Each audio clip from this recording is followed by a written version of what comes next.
అందరికీ నమస్కారం. ఉప్పులూరి హేమశంకర్, భారత communist party CPI Eluru area సమితి కార్యదర్శి. ఆధునిక మానవ చరిత్రలో అత్యంత గొప్ప వ్యక్తి, మానవ సమాజాన్ని మార్చడం కోసం తన జీవిత కాలాన్ని త్యాగం చేసిన మహోన్నత వ్యక్తి. కమ్యూనిజం అనే ఒక సిద్ధాంతాన్ని పరిచయం చేయడం ద్వారా ఈ దేశంలో, ఈ ప్రపంచంలో ఉన్న అసమానతల్ని రూపుమాపి సమాజ స్థాపన ధ్యేయంగా తన జీవితాన్ని త్యాగం చేసి ఈ సమాజం కోసం పోరాడి మరణించిన మహోన్నత వ్యక్తి కార్ల్ మార్క్స్. ఆయన 207వ జయంతి ఈరోజు సిపిఐ ఏలూరు ఏరియా సమితి ఆధ్వర్యంలో నిర్వహించుకుంటా ఉన్నాం. ఇది ఎంతో ఆనందదాయకమైన విషయం.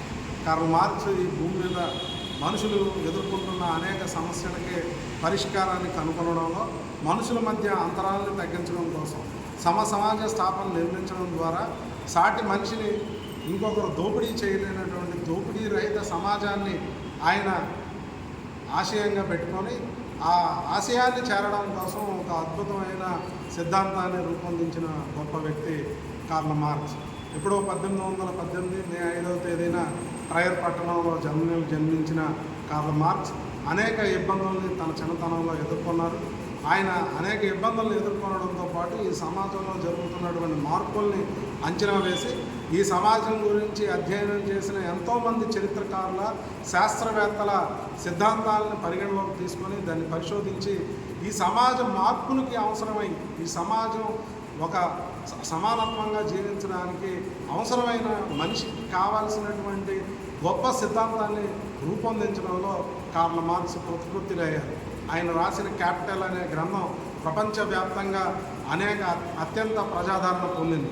అలానే ఆయన రాసిన కమ్యూనిస్ట్ పార్టీ మేనిఫెస్టో అనే సిద్ధాంత గ్రంథం ఈ ప్రపంచంలోని ప్రజలు ఏ విధంగా దోపిడీకి గురవుతున్నారో, వాళ్ళందరూ ఎట్లాంటి పోరాటాలు చేయాలో, పోరాటాల ద్వారా వారి సమస్యల పరిష్కారం ఏ విధంగా జరుగుతుందో ప్రపంచానికి చాటి చెప్పిన మహోన్నత వ్యక్తి కార్ల్ మార్క్స్.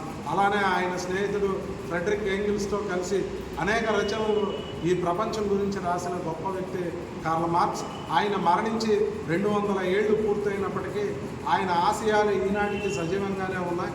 ఆయన ఏవైతే లక్ష్యాలని మన ముందు వదిలి వెళ్ళారో వాటన్నిటిని సాధించడమే కమ్యూనిస్ట్ పార్టీ సభ్యులుగా, నాయకులుగా మనందరి కర్తవ్యంగా భావించాలి. ఆ లక్ష్యాలను సాధించడానికి చేసే కృషిని నివాళిగా కార్ల్ మార్క్స్కి అర్పించాలని ఈ సందర్భంగా కోరుకుంటూ ఈ కార్యక్రమంలో పాల్గొన్న ప్రతి ఒక్కరికి పేరు పేరున ధన్యవాదాలు తెలియజేస్తూ చేనేత కార్మిక సంఘం జిల్లా కార్యదర్శి కడుపు కన్నయ్య గారిని మాట్లాడవలసిందిగా కోరుతున్నాను.